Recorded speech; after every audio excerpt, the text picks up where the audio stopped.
but hell, I don't know it at all.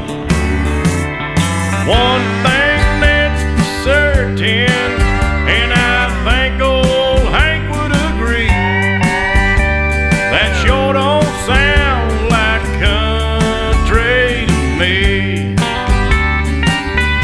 Well, if it ain't broke, don't fix it.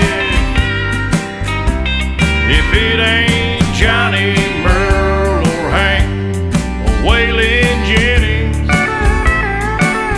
if it ain't got that honky-tonk horn like Ernest Tubb had from the start, if it ain't broke, don't fix it.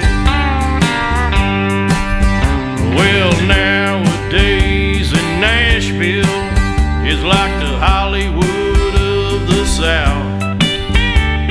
So-called country singers singing songs they know nothing about. Swimming